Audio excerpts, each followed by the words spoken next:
Shri Shri Giriraj Maharaj ki, Shri Shri Radha Giridhari ki, Shri Shri Radha Damodar ki, Gaur Premanandi. All glories to the assembled devotees. All glories to the assembled devotees. All glories to Shri Guru and Shri Gauranga.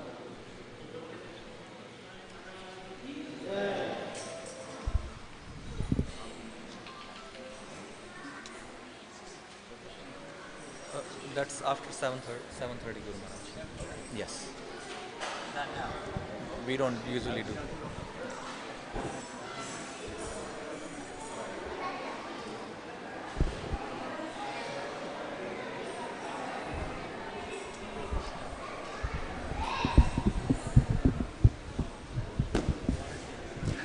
What? No, I like this. This is good. It's good. It's good. Thanks. No thanks, but no thanks. Nama Om Vishnupadaya Krishna Prasthaya Bhutale Srimate Bhaktivedanta Swamin Iti Namine Namaste Saraswate Deve Gauravani Pracharine Nirvisesha Sunyavadi Paschatya Desatarine Jaya Sri Krishna Chaitanya Prabhu Nityananda Shri Advaita Gadadhar Shivasadi Gaura Bhaktavrinda Hare Krishna Krishna Krishna Hare Hare Hare Rama Rama Rama Hare Hare. Welcome everybody to ISKCON Houston, and has so many other nice names. This evening there's going to be an interesting function. Some of you have experienced, some of you I think are rather new, so a little introduction to what we're going to be doing this evening. Here this evening will there be a discussion on the topic of taking shelter of a spiritual master through the process of initiation, Diksha. And after we finish here, then we're going to go to the Guranga Hall and have a fire yajna, Agnihotra yajna. It's a part of the procedure for initiations. So those of you that are not new, here's what it means. What it means is, according to Bhagavad Gita and the whole of the Vedic process, there's a procedure for descending knowledge that comes from Krishna. Chapter 4, Bhagavad Gita. Krishna says in chapter 4 that he originally instructed the sun god Vivaswan in the same knowledge of Bhagavad Gita. Vivaswan taught it to his son Manu, Vaivasvata Manu. Manu taught it to his son Ikshvaku. In this way, knowledge is passed on through disciplic succession. And this Hare Krishna movement is one of such disciplic successions. They're mentioned in the Padma Purana being 4 in number, still intact today. And today's event is a formal connection with that disciplic succession. Using Prabhupada's language, the connection is with Krishna, but the connection is made through the current link. He uses this metaphorical language, the chain of disciplic succession. So links are part of what it make up a chain. This link, that link, that link, and on the other end is Krishna. And on this end is the representative of Krishna, the current link, representative of Krishna.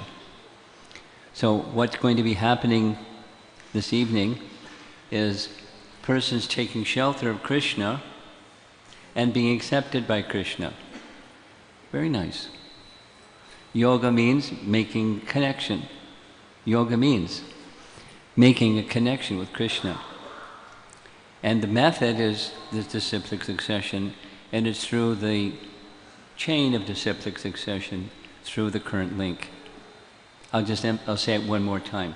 The connection is with Krishna. The submission at the time of initiation is unto Krishna.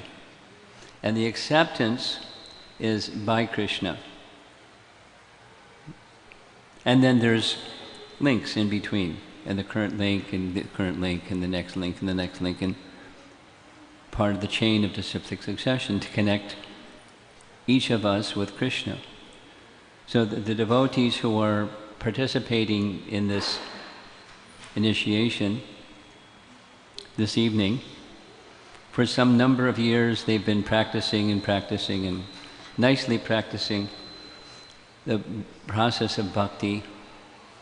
Their spiritual trajectory has reached the point where they want to make that, they want to formalize that connection with Krishna through submission unto Krishna and receiving Krishna's mercy, Krishna's blessing.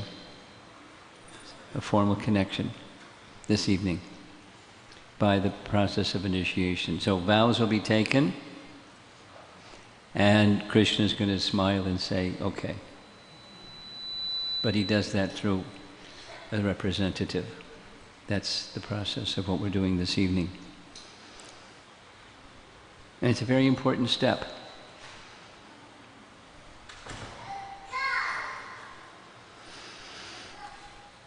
If you can see on the screen up here, there's a nice painting. There's another copy of it over there. And I'm going to be speaking from the message that this painting is illustrating. This is from 11th canto Srimad Bhagavatam. Many of you know Srimad Bhagavatam has 12 cantos, so this is towards the conclusion of the entire Srimad Bhagavatam. And the painting is showing a king. He's the one that's standing there with his nice white beard, and he got off his throne because in front of him there's a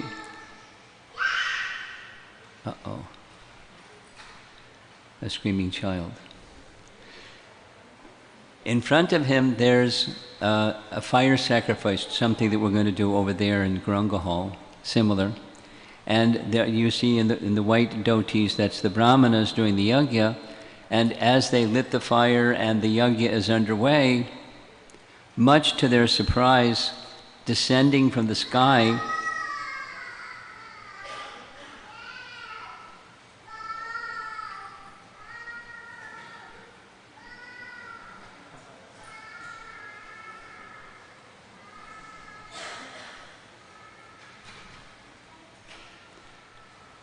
some of you have children.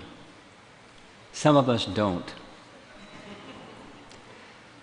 Just a little sharing. I think that sound of a child crying was made especially for sannyasis. That says, "Ah." You know what I mean. Those of you that are used to it, you don't know what I mean, but okay. So they're about to perform this fire sacrifice. It's a formal procedure in Vedic life where there's a fire and there's mantras and oblations, and with the mantras then different procedures are followed to achieve something spiritual or material. And descending from the sky are these 9 personalities. They're called the Navayogendras. There's a long story of who they are.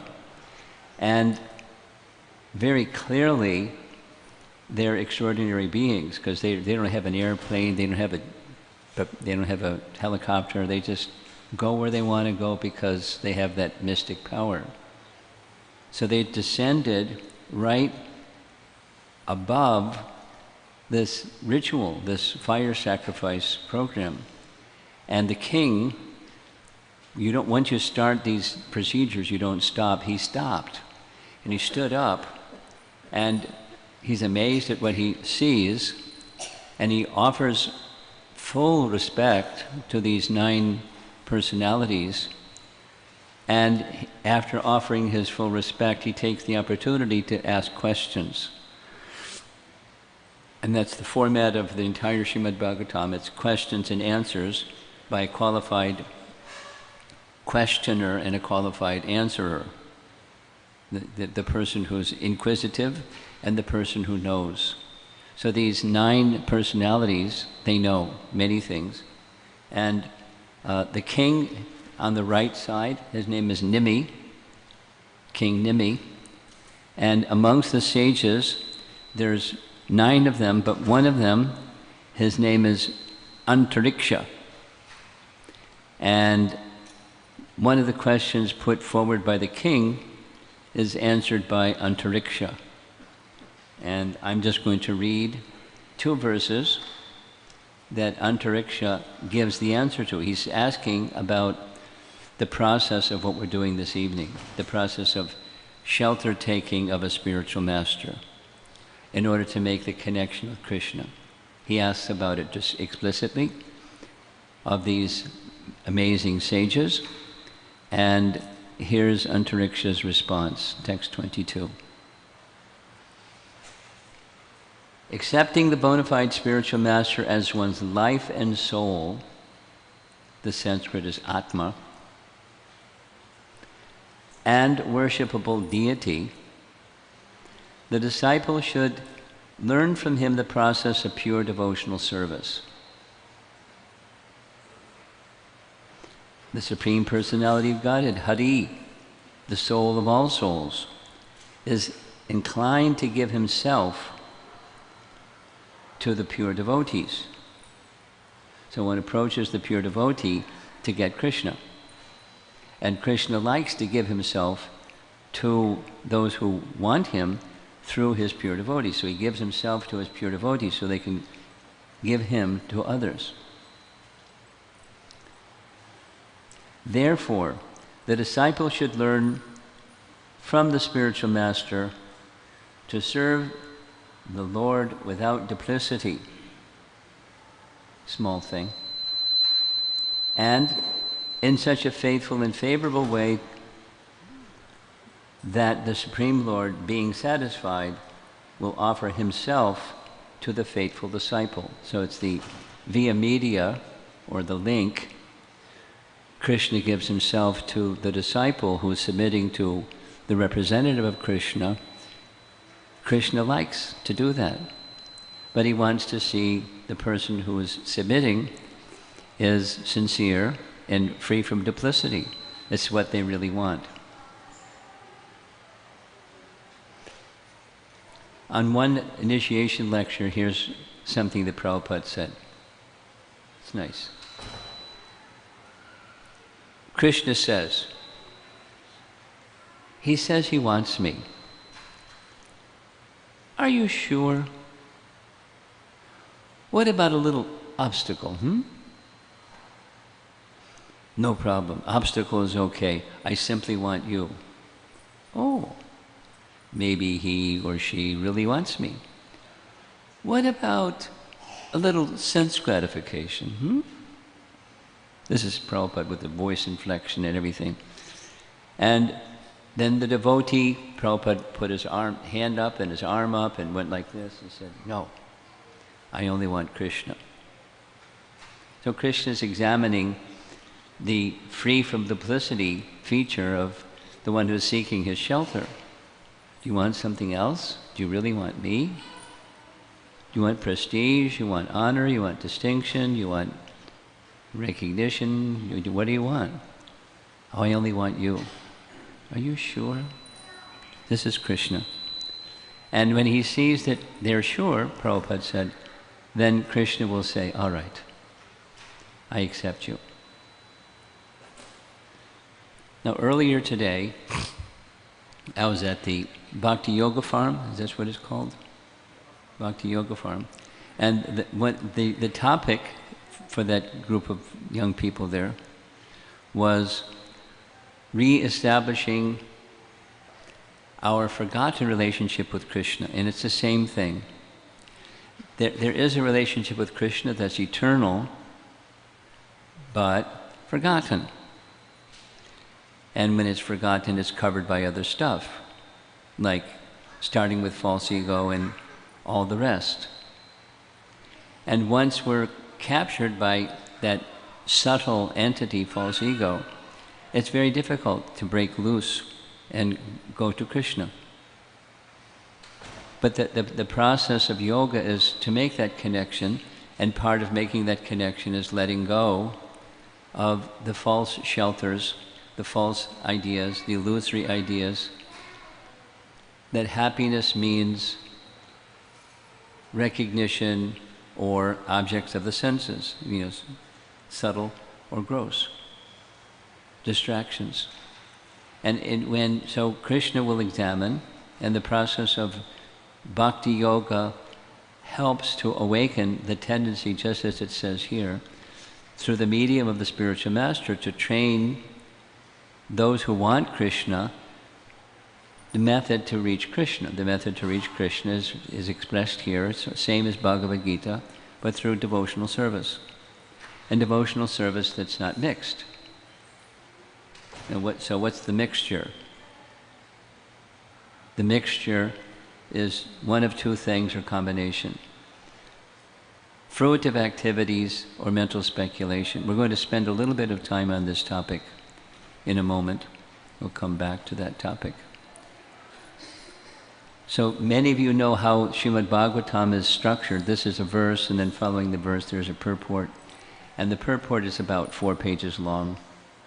And I'm not going to go through the whole purport. There's just a few sections because it's relevant for this evening. One of the great acharyas that comments on Srimad Bhagavatam on this verse is Sridhar Swami.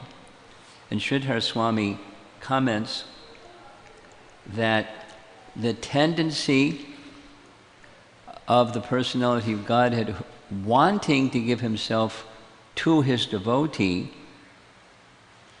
is exemplified in the story of Bali Maharaj. Now, some of you are new, you don't know who is Bali Maharaj. Many of you are not new and you know who is Bali Maharaj. Bali Maharaj was the grandson of Prahlad. Imagine having Prahlad as your grandfather. Shoo-wee. But the family in which he was born was kind of the opposite of Prahlad. It was the Daitya family, a demoniac family. The personality of Godhead appeared to examine Bali. He tested Bali, and Bali passed at the test. And what Vamana wanted to do was he says in his own words, Vamana wanted to show the world, just see what a quality, the caliber of bhakti of Bali Maharaj. Let me give myself to him. Vamana, the personality of Godhead, a form of Lord Vishnu, said to Bali, I'll be your gatekeeper. For as long as you live, I'll be at your gate and I'll protect you. I won't let bad people in. One time, Ravana wanted to get in. He wouldn't let him in.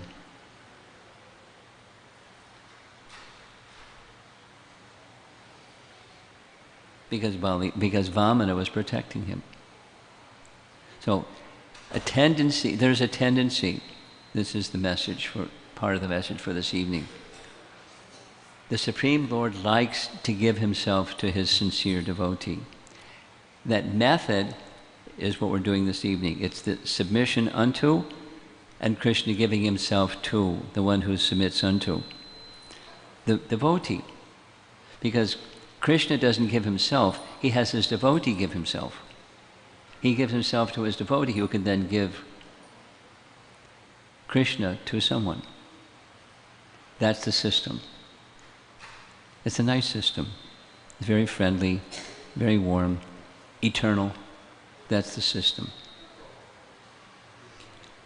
Another commentator is Jiva Goswami on this verse I just read. And it's Jiva Goswami, celebrated commentator on the Bhagavatam. And he says, the verse speaks of the Atma, and of course there's the soul, but the soul of the soul is the Guru. Just like the Paramatma, so also the Guru. Because Paramatma is Chaita Guru, and the spiritual master is Guru. There's a Guru within, that's Paramatma, or Chaita Guru, and there's the spiritual master. So the verse is saying, Sri Antariksha is saying, the devotee who's taking shelter of the spiritual master accepts the spiritual master as his Atma. Is it clear? I mean, we have an Atma. We are an Atma. And the spiritual master is the soul of our Atma. And taking shelter of a spiritual master means that. So now we have the soul, that's who we are, the conscious self, and the person unto whom we take shelter, who becomes then our place of shelter, or our Atma. And then there's Paramatma. And there's complete harmony between what Paramatma says and what the spiritual master says. Or the spiritual master says only what Krishna says, and Krishna says to the spiritual master, here's what to say. It's a nice relationship. And that's the system.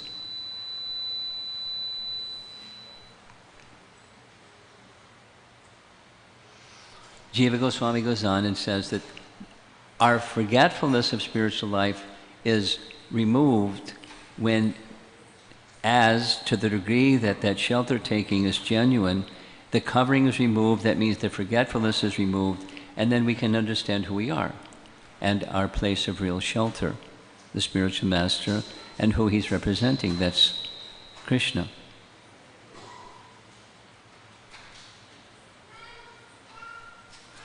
Now I'm going to go on to the next verse. You see, I just read 22. So it's Canto 11, Chapter 3, 22. You can look at it later. Many of you already have Srimad Bhagavatam in your home. It's a nice section. So the next verse is 23. Translation. Sri Antariksha said, a sincere disciple should learn to dissociate the mind from your cell phone. No. Dissociate the mind from everything material and positively cultivate association with the spiritual master. So fill your mind with not stuff, but fill your mind with spiritual thought, because thought of the spiritual, from the spiritual master comes thought of Krishna. So fill your mind with such thought. And other saintly devotees, there's a long part of this commentary who fills the category of satam. Satam means one who is attached to sat. So who are those people? Who are the people that you should become attached to? So it's the spiritual master and those that are elevated souls who are also following the same, attaching the mind to the Supreme. They don't have to, it's not like they have to be at the topmost stage, but they're persons that are moving in that direction because they've chosen to move in that direction, and they're following those who are already there. Those are persons with whom one should associate, and the mind should be open to hearing messages from. He should be merciful. So this is describing, now, there's what you do inside, and then there's what you do outside. Relationships. I can share this with you because I do a lot of public speaking, especially at universities. And it's not only in America, it's all over the world, frankly. Relationships is a hot topic. It's important to people. Relationships are important, and it's an important topic. So how to have proper relationships. So there's some instruction here. It starts with making the connection with the spiritual master strong, and then that's internal, and then there's everybody else. So here's what the everybody else says. merciful to those who are inferior, friendship with those who are equal, and meekly serve those who are in higher spiritual position. Thus he should learn to deal properly with all living beings.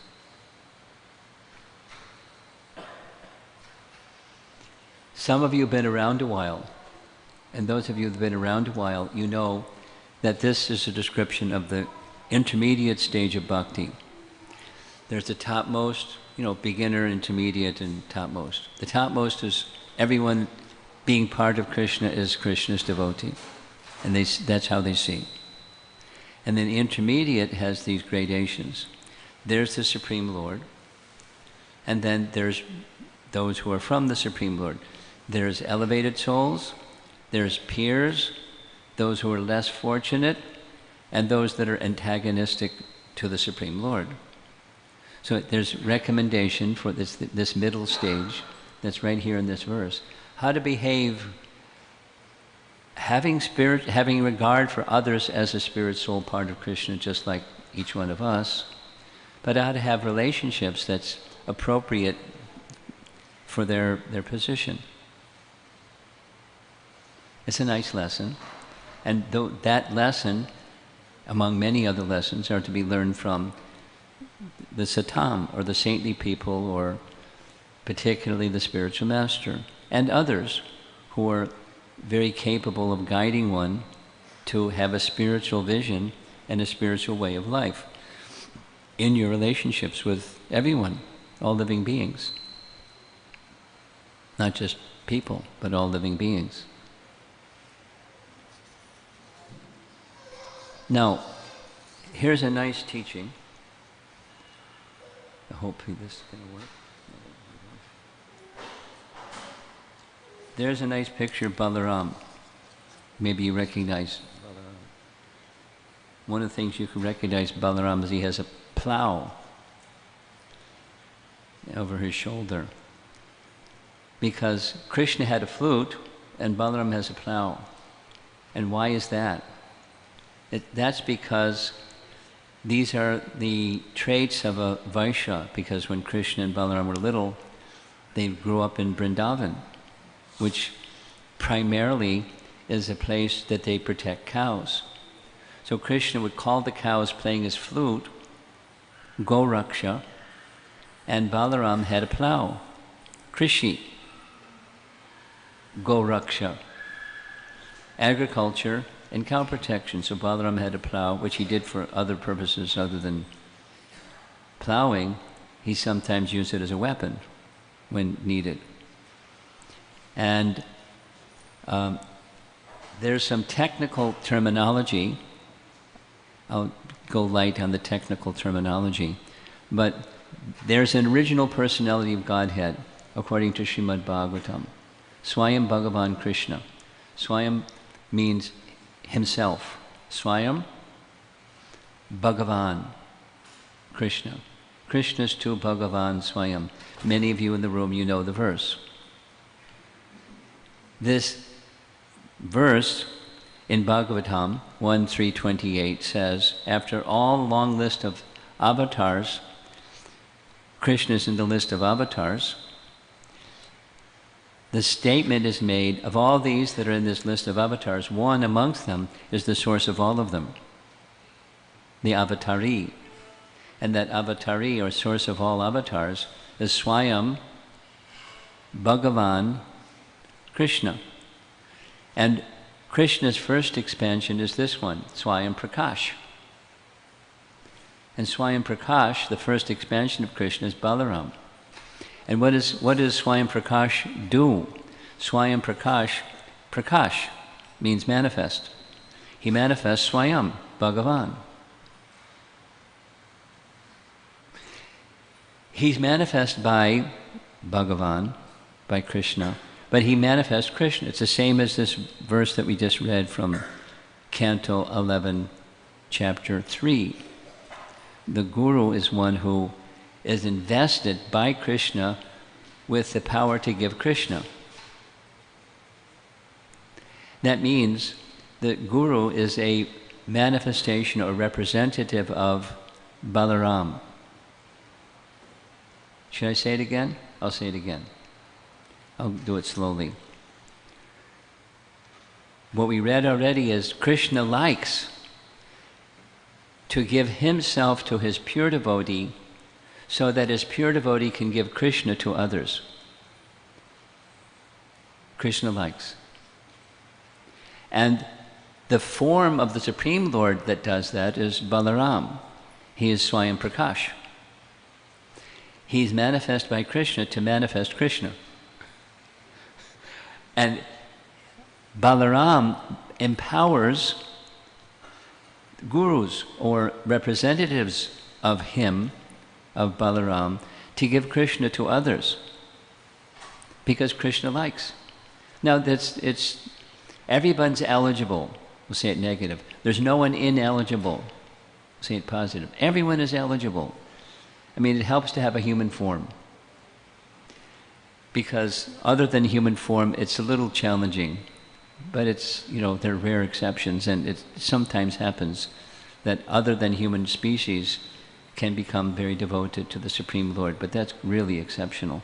But in the human form, at least the opportunity is there. Having a human form doesn't matter. What about this, that, the other thing? It doesn't matter. It doesn't matter. It doesn't matter. Your birth, your education, your culture, your language, your wealth, your being smart, or it doesn't require anything. It's just the requirement, just be a spirit soul. That's every one of us. And in the course of good association, to awaken this desire that I'd like to be in my relationship with Krishna again. That's all. And even if you don't even know about Krishna, if you're just like, this is me, a college kid, there's a higher reality. 1. 2, I don't know what it is. 3, I'd like to know what it is. That's it. That's human life, beginning of human life. And then what happens when you have such a desire, Krishna sends someone that will help you understand what that higher reality is. That's guru, or representative of guru, or a sadhu. Someone who smiles and they know what's the message of Bhagavad Gita, and they just share the message of God. They don't have to have all their lights on. They just take the words of Krishna and repeat honestly, with integrity, the words of Krishna. Because the words of Krishna, it's like chanting the Hare Krishna mantra. You don't have, if you're a pure devotee, that's great. And supposing you're not a pure devotee, I know a few people that are nice, but they're not yet pure devotees. And what about their chanting? It's very powerful. Very, very, very, very beneficial. Very beneficial. Eternally beneficial. Or repeating the words of Krishna. One may have perfect realization, one may not be there yet, that's fine. Repeat the words of Krishna, and there's power, spiritual, Shakti, in the words of Krishna. And the devotee that has practiced and refined their purpose and intention is just to be connected with Krishna, that person's sound vibration is going to be most beneficial. That the person, those kinds of persons, the previous verse said, that's what we should seek, the association of such persons.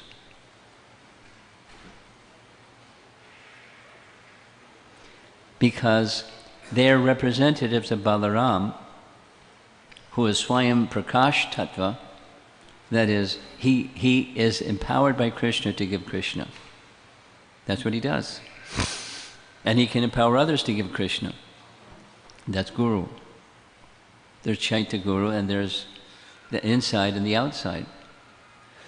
We just have to be a little sincere and be, a little humble. It's like, I don't know, and I want to know what higher reality is. But I don't want mumbo jumbo. I want reality, please. Because there are lots of the other stuff around. I want to be discriminating, but I want to know. So that's the prerequisite, wanting to know. Brahma Jigyasa. in the language of Vedanta Sutra. Just wanting to know what is the absolute truth. Please.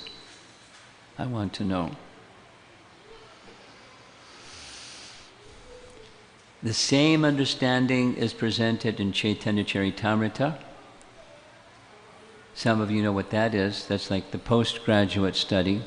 Undergraduate, graduate, postgraduate. It's the postgraduate study.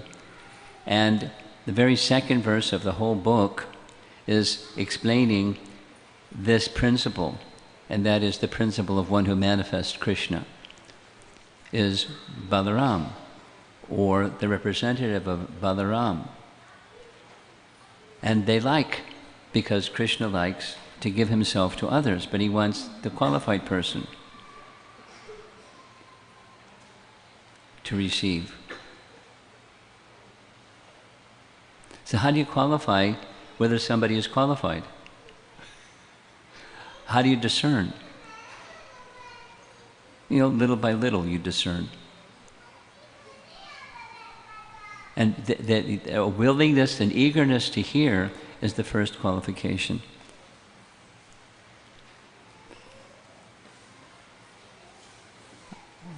I see some hand signals. It's stacking up in the back.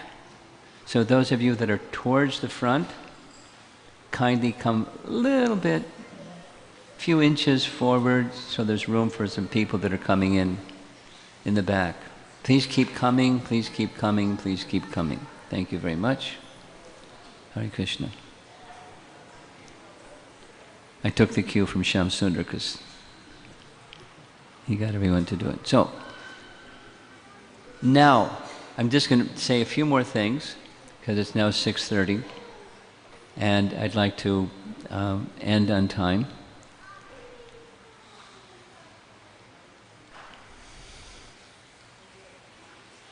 If you look closely, those of you that are newer, on the altar in front of Radha Nilamadhava, there are some photographs. Just above their name, it's in big letters, Sri Sri Radha Nilamadhava, just above the next shelf is some photographs. And those photographs are the personalities of our disciplic succession. We mentioned already the current link. So, going back a few links, looking directly in front of me, that's Srila Prabhupada, our founder, and his spiritual master was Bhaktisiddhanta, and his spiritual master was Gaur Kishore. His picture's over there, and his spiritual master was Bhaktivinoda Thakur. You can see there's a nice line drawing of Bhaktivinoda Thakur, and one of his books, one of his 100 books, try writing a book, I invite you. So he wrote 100 books, and one of those books was named Chaitanya Shiksha Amrita, or the Amrita, the nectar of the Shiksha, or instructions of Lord Chaitanya. Chaitanya Shikshamrita. And one of the topics in Chaitanya Shikshamrita, many topics, but one of those topics is the function of Balaram. Let's remember, Balaram is Swayam Prakash. He gives Swayam Bhagavan because he knows Bhagavan likes it, so he gives to qualified people. But there's something else that Balaram does specifically. In Krishna's Leela, Krishna kills many demons in Vrindavan. Balaram kills just 2. Bhaktivinoda Thakur writes that those 2 that Balaram kills are very significant function of Guru, or Balaram, to give Krishna. And one of those is Dhenukasura. So some of you like Krishna book, and if you don't like Krishna book, please read it and you'll start to like it. Are you aware that today is the appearance day of Radhakund, Bahalashtami? Let me just go over there for a bit, we'll come back. I mean, over just little sidebar. One of the demons that Krishna killed was Arishtasura, and he assumed the form of a bull, and Krishna killed him. But Krishna doesn't kill bulls, he kills demons. But he assumed the form of a big, giant bull. It's a long, nice story. And on the occasion of Krishna's killing Arishtasura, it happened in the morning that Krishna had a particular desire to perform rasa dance with the gopis. But into Vrindavan came Arishtasura. Giant, I mean, it's a nice description, you can read Krishna book. The hump on his back was up in the sky, his tail was moving the clouds in the sky. The guy was giant, big horns, snorting, you know, fearful. And when he came galloping into Vrindavan from Mathura, the residents of Vrindavan screamed, but they didn't just scream like that child leaving the door. They called out Krishna's name. Why did they call out Krishna's name? He's their shelter.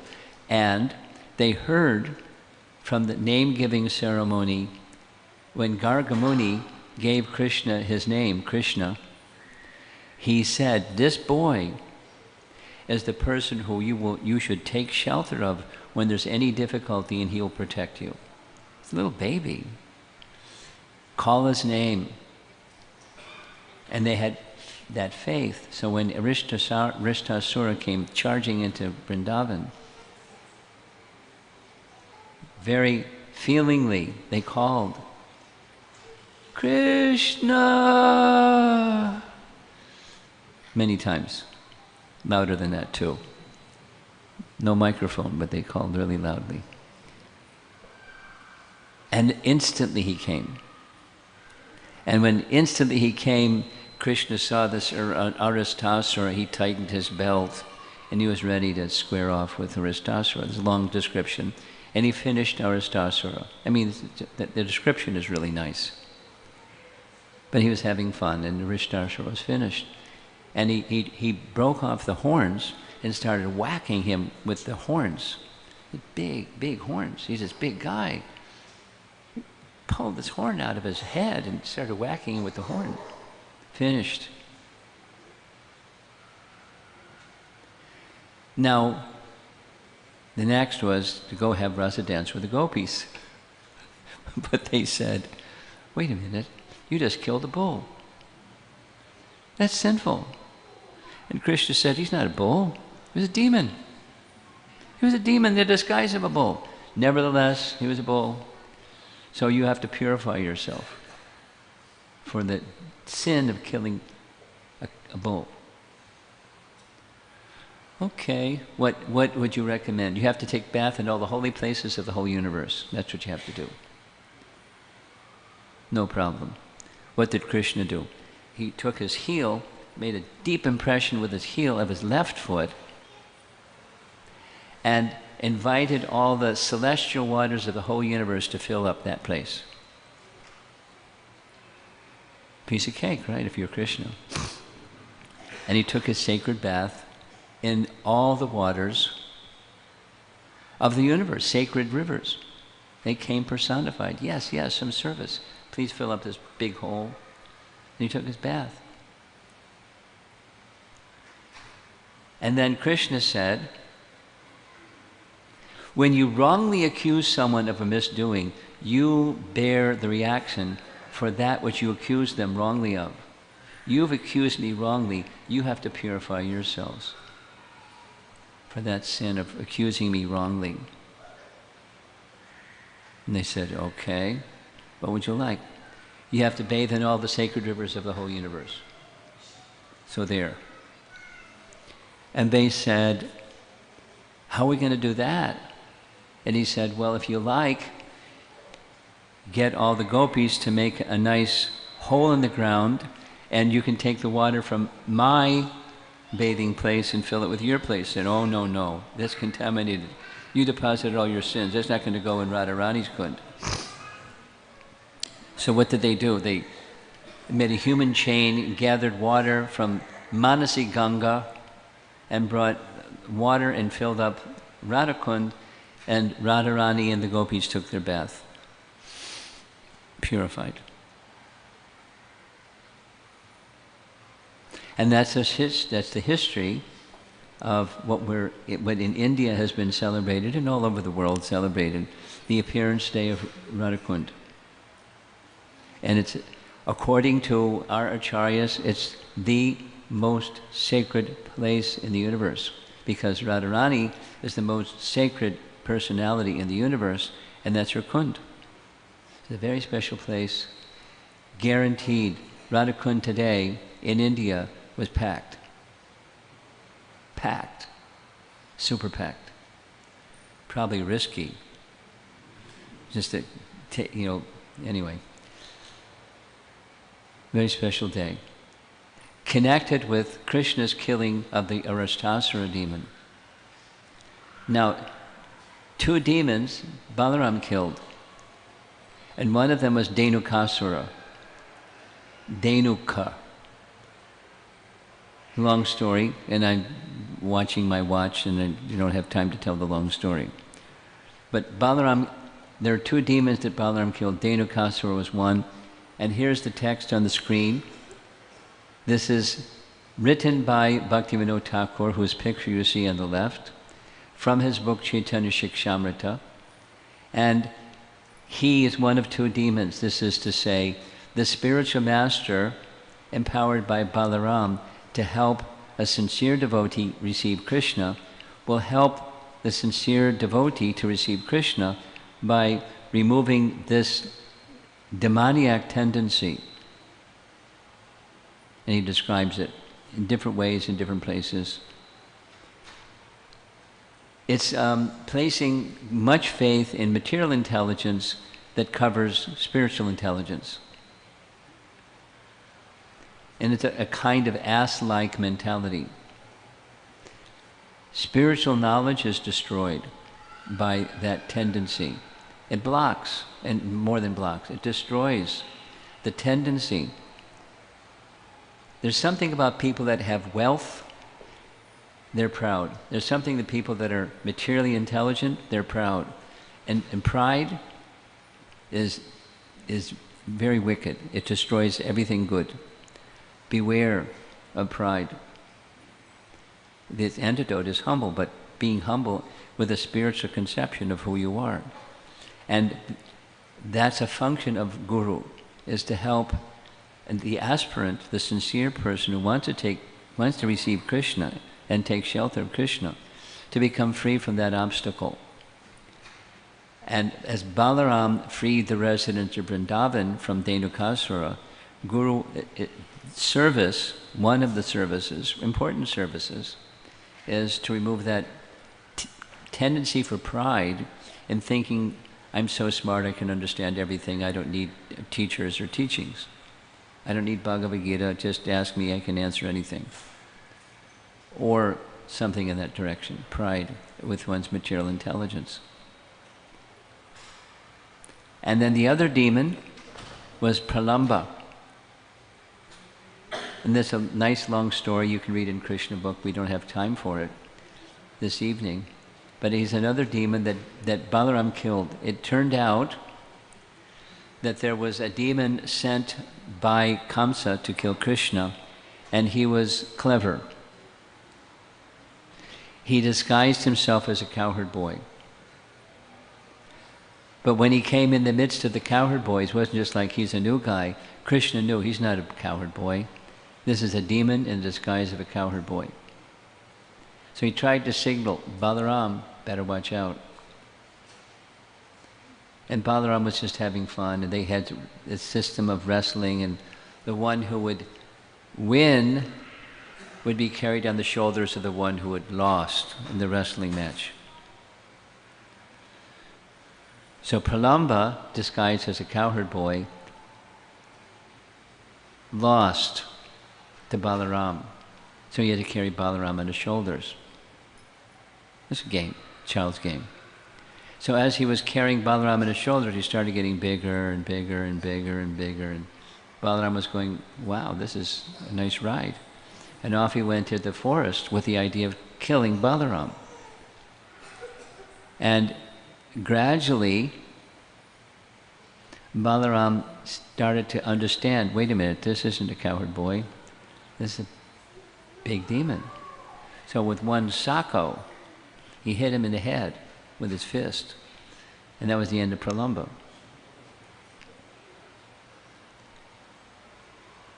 So it's an obstacle on the path of receiving Krishna through loving service to Krishna if one maintains greed or lust.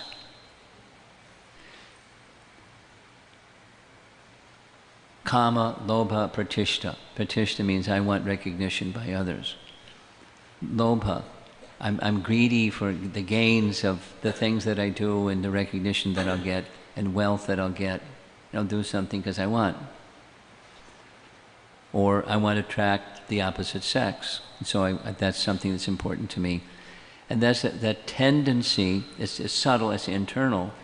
It's one of the functions that vigilant gurus will look out for to help their disciple get on the other side of, because it'll destroy bhakti. Last, because of time. There's a nice teaching which I'm going to read to you. This is, I've been reading from Canto 11, Chapter 2. Here's Canto 11, Chapter 3. Here's Chapter 2. Where is it? Yeah, still Chapter 3. Having abandoned the mercy of the spiritual master, this is people that have a spiritual problem. They receive mercy, they feel good about themselves, and then something happens. They get carried away by the material energy. Having obtained the mercy of a spiritual master who reveals to the disciple the injunctions of Vedic scriptures, the devotee should worship the Supreme Personality of Godhead in the particular personal form of the Lord the devotee finds most attractive. So who should I worship? Answer: worship that form, Vishnu Tattva form that you're most attracted to. Now it's really easy to get attracted to Radha Nila Madhava. Really easy.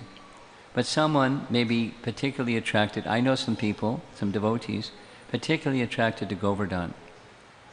Particularly attracted, more than anything, attracted to Govardhan, etc. I know some people, some devotees, particularly attracted to Lord Nrsingadev. That's the worshipable deity. I know some devotees that are particularly attracted to Sitaram, Lakshman, Hanuman. Particularly attracted.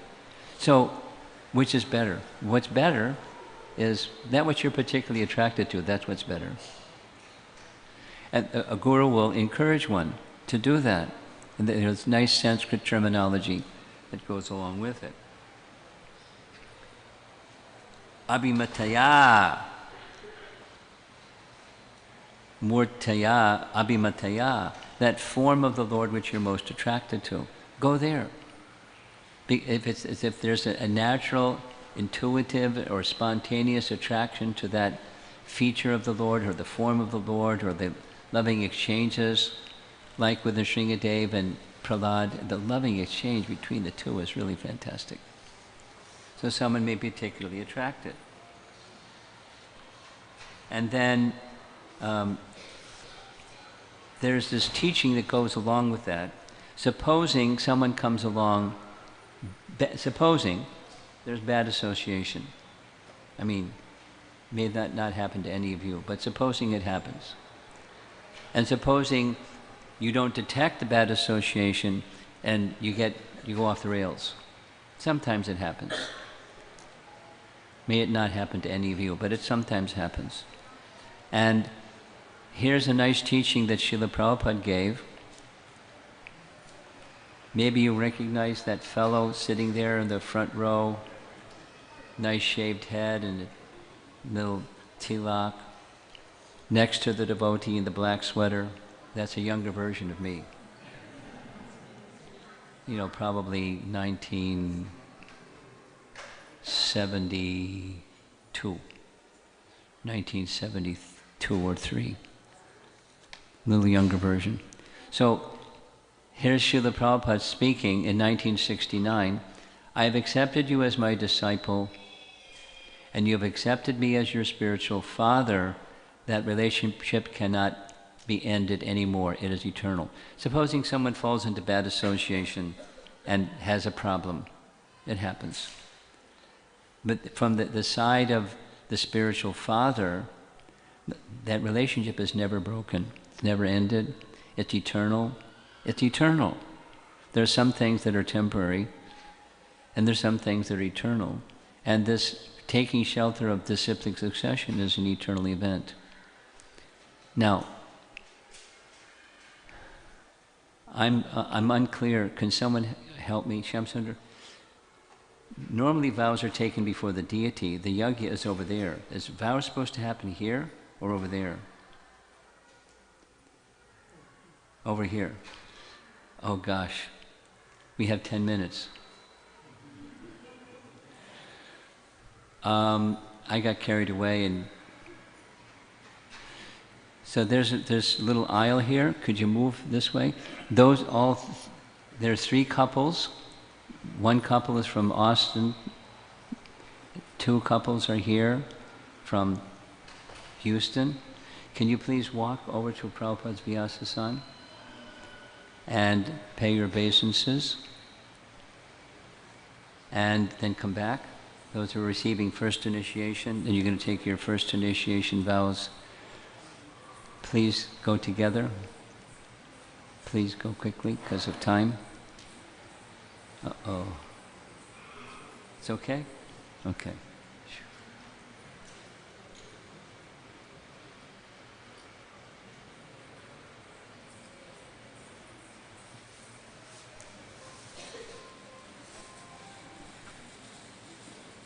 So for those of you that haven't participated in an event like this is a very important part of our evening. This is initiation vows, where they take a vow before the Prabhupada, before the spiritual master, before the deities, before all the Vaishnavas, that they're going to do something for the rest of their life.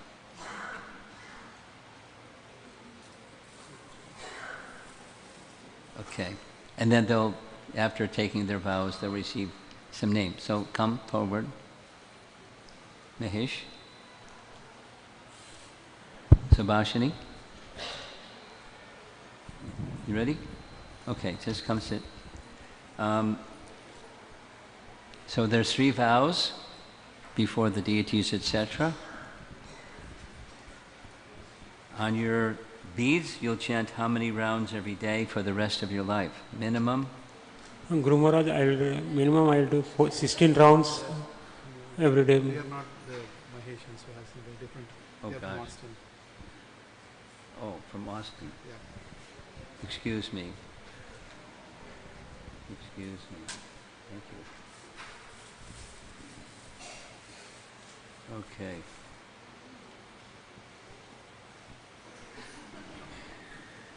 I hope we got the right batch here.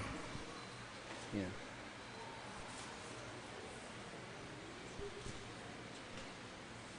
Goes like this. Okay. Okay. Shiva Krishna. Okay. Okay.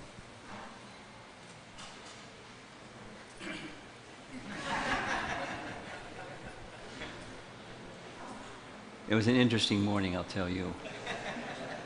Okay. You'll chant how many rounds on your beads? Minimum 16. Minimum 16 rounds for every day, Guru Maharaj. How many? 16 rounds. Minimum. Minimum. More is okay. Yeah, more. Okay. Just for clarity's sake. Because if you say minimum 16, then it means like you're stuck at 16. I'm going to send you to Shamsundar. He's going to twist your arm and get you to chant more than 16. Minimum 16. Minimum 16, okay. And the 4 rules that you follow? No meat eating, no intoxication, no gambling, no illicit sex. Okay. And you'll make your best effort for the rest of your life to carefully follow Srila Prabhupada's teachings. Yes, Guru Maharaj. Very good. Initiated name, Sarup Siddhi Das.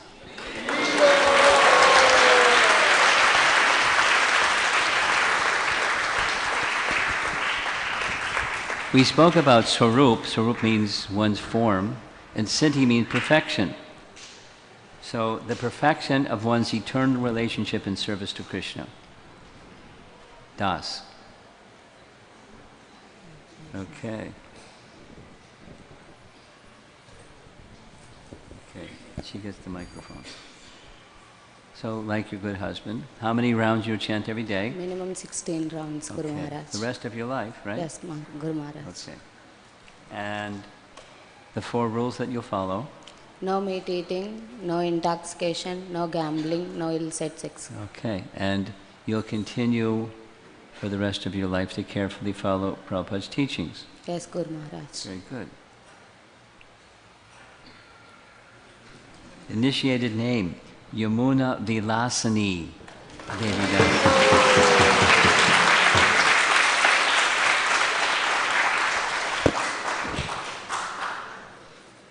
Yamuna Vilasani means, I have all the diacritics and everything, I can circulate them later. One who enjoys with Krishna on the banks of the river Jamuna. Dasi. Thank you. She looks really happy. Okay. Okay. Okay.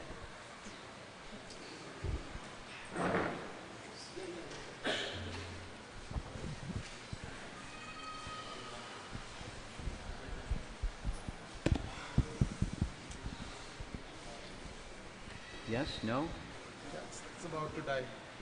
Is it working or no? Hare Krishna. Okay, it's working. Okay. We want everybody to hear your vows. How many rounds you chant every day for the rest of your life? Minimum 16 rounds, Maharaj. Very good. And the 4 rules that you'll follow? No gambling, no meat eating, no intoxication, and no illicit sex. Okay. Here's a little Prabhupada story. One time a devotee was so nervous, he got stuck. And Prabhupada said, oh, that's the one you're attached to.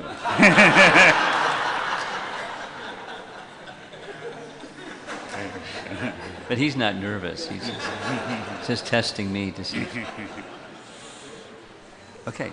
And you'll, like the others, you'll continue to carefully follow Prabhupada's teachings. Yes, Maharaj. Very good. Initiated name, Ramana Krishna Das.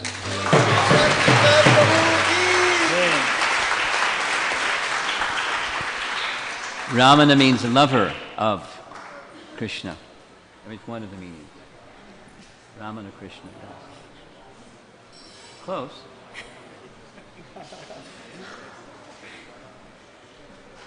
Okay.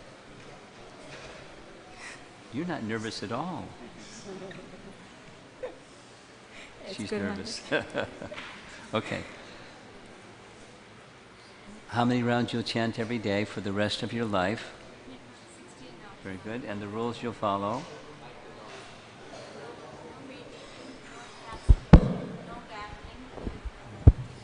Very good. And, like your good husband, you'll continue to follow Prabhupada's teachings as best you can the rest of your life. Yes, Guru Maharaj. Initiated name is Leela Mangala Devi Das.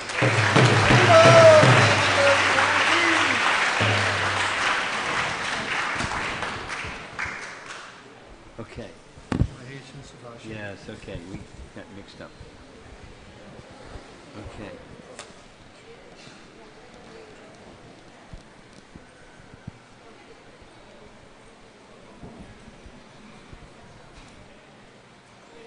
You're always smiling.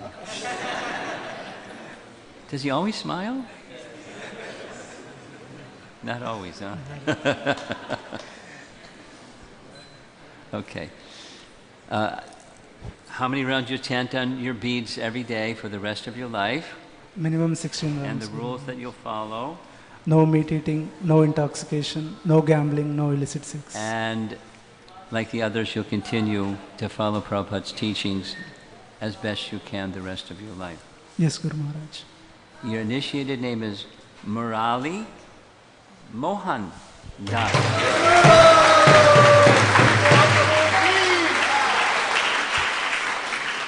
Murali is the name of Krishna's flute.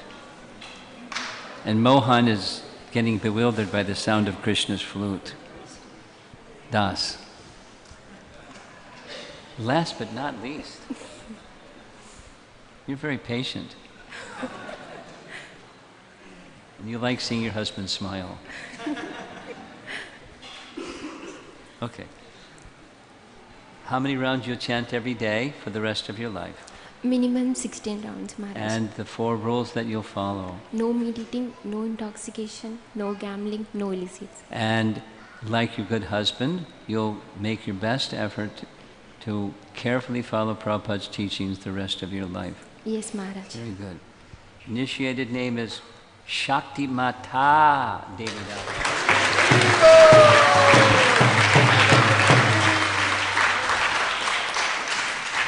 Mata means mother, so your name means the mother of all of Krishna's personal Shaktis. Dasi. So now we're ready to go to the Gauranga Hall, is that right? Shyam Sundar. Gauranga Hall? We also have 3. Okay, do what you got to do. No, 3 devotees that are getting second edition. But that's not here. No. Okay, you do your thing. We would like to thank all the devotees that received their first initiation vows here, and we also would like to recognize there are 3 devotees that are getting second initiation or Brahmana Diksha. They are going to receive their Gayatri mantra from Maharaj today. And worship the deity. And they are going to be ready to worship our beautiful deities, Shri Radha Nila Madhava and the Lord and their associates.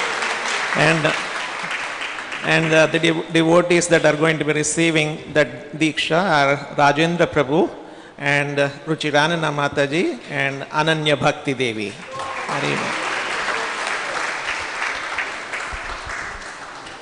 Haribo. Real quickly, before we all proceed to Gauranga Hall for the fire sacrifice ceremony, today's program is sponsored by Appaji Prabhu and Shyama Supriya Mataji, celebrating their wedding anniversary. And Mahesh Prabhu and Subhashini Mataji, which is now Murali Mohan Prabhu and Shakti Mata Devi, for their initiation ceremony, and also Ramakrishna Prabhu and Lata Madela, which is now Ramana Krishna Prabhu and Leela Mangala Devi. So congratulations to all the new initiates.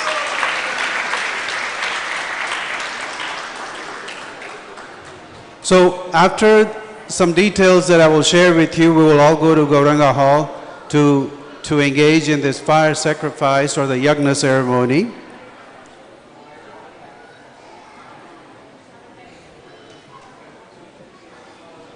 As we know, Damodar month prayers are offered here. Those of you that have young children with you, make sure you're monitoring the young child so that when they're holding the ghee lamp, they don't get burnt.